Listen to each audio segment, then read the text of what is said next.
ఇప్పుడు వీణ ఎందుకు రానంటుంది? వదిన రాకపోవడం వల్ల కదా. అయితే వేదను ఒప్పిస్తే సరిపోతుంది కదా. వేద నో చెప్పడం వల్ల వీణ నో చెప్తుంది. అదే వేద ఎస్ చెప్తే వీణ కూడా ఎస్ చెప్పాల్సిందే కదా. వదినని ఒప్పించడమా?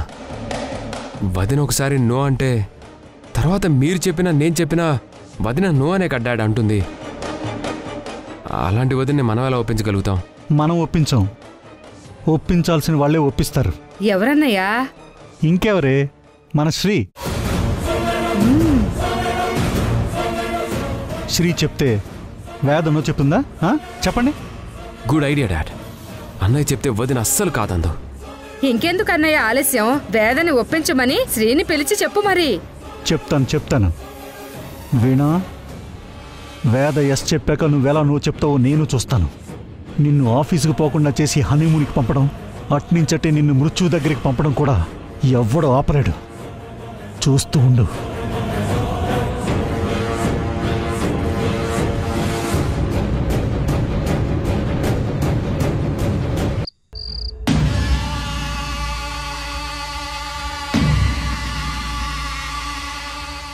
అన్నయ్య, నా అల్లుడు నా కూతురుతో కాకుండా ఆ వీణతో హనీమూన్కి వెళ్తానంటే చూస్తూ నేనెలా ఊరుకుంటాననుకున్నావురా?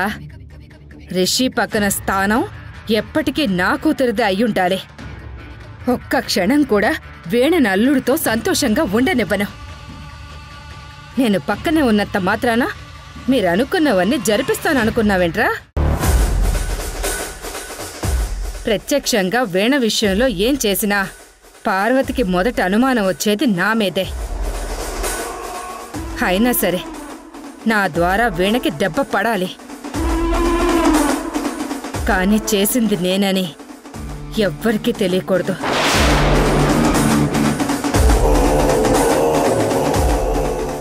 ఎలాగూ వేదకి వీణకి చిన్న చిన్న గొడవలవుతున్నాయి. దాన్ని అవకాశంగా చేసుకుని వీణని దెబ్బ కొడితే దాంతో అందరి దృష్టిలో వీణ దెబ్బతిన్నదవుద్ది, వేద దెబ్బ కొట్టినట్టుంటుంది. బోనస్గా ఇంట్లో పెద్ద గొడవ జరుగుద్ది. దాంతో నేననుకున్నట్టే హనీమూన్ ప్రోగ్రాం మొత్తానికి ఆగిపోద్ది. ప్లాన్లు వేయటం మీకే కాదు, నాకు కూడా వచ్చాలుడు.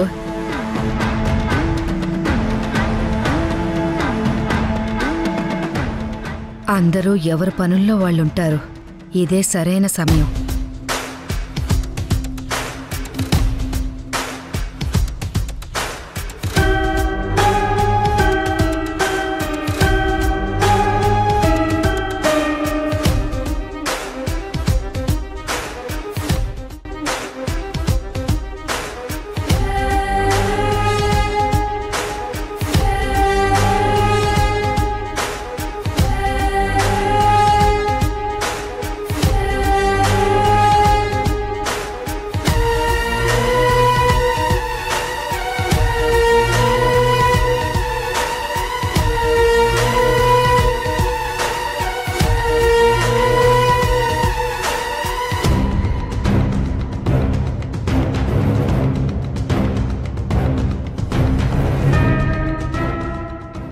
అమ్మయ్యా, ఎవ్వరూ చూడలేదు.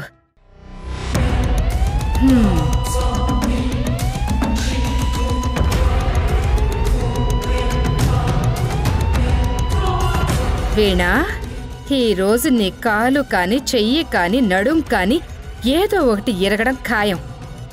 చెప్పలేం, తల కూడా పగలొచ్చు. ఏం జరిగినా సరే కారణం మాత్రం వేదే. కానీ అంతా చేసేది మాత్రం నేను.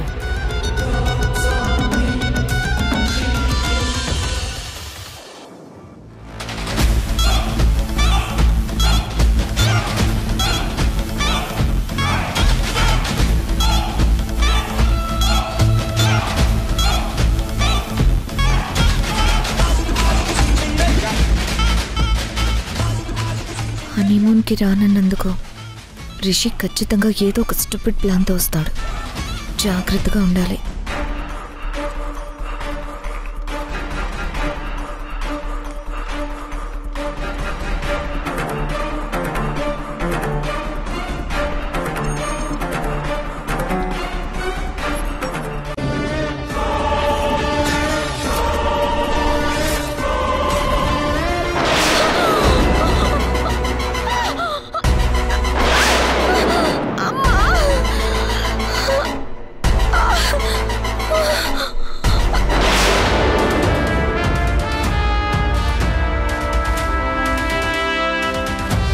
వేదా వేదా అమ్మా అయ్యో షిట్ వీణ అలా బొమ్మలా నిలబడ్డావేంట్రా లేకు వీణా వీణా అయ్యో ఏంటమ్మా వీణా ఏమైంది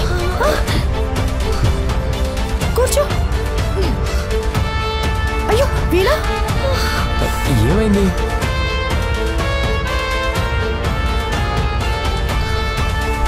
స్లిప్ అయి కింద పడ్డావా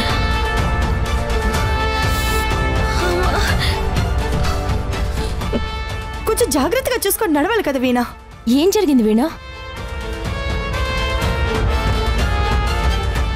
అయినా అలా ఎలా పడ్డావు వీణా నా అంతటి నేను పడలేదు వేద కావాలని నన్ను నెట్టి పడేసింది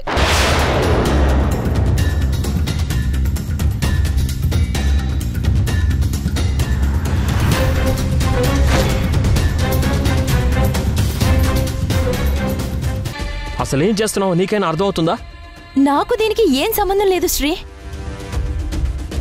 అత్తయ్య మీరైనా నమ్మండి నిజంగా నేనేం చేయలేదు నీకు వీణ అంటే కోపం ఉందని తెలుసు కానీ ఇంతలా ద్వేషం ఈర్ష్య ఉన్నాయని నేను అనుకోలేదు వేదా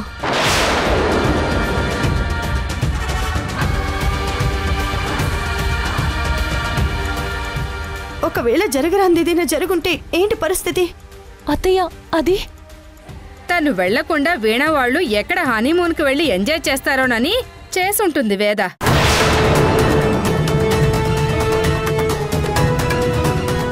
పైగా ఇద్దరికీ ఒకరంటే ఒకరికి పడట్లేదు కదా ఏదో క్షణికావేశంలో చేసుంటుంది వదిలేయండి ఇంకా ఏం కాలేదు కదా చదువుకున్న దానివి ఇంత వైల్డ్గా బిహేవ్ చేస్తే ఎలా వేదా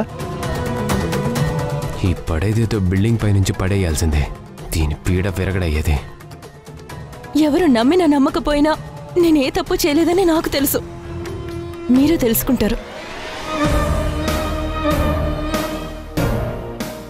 అయిందేదో అయింది గొడవ పెద్ద చేసుకోవడం దేనికి పార్వతి వీడని తన గదికి తీసుకెళ్ళు రెస్ట్ తీసుకుంటుంది ఆ వెళ్ళండి తీసుకెళ్ళండి పదమ్మా జాగ్రత్త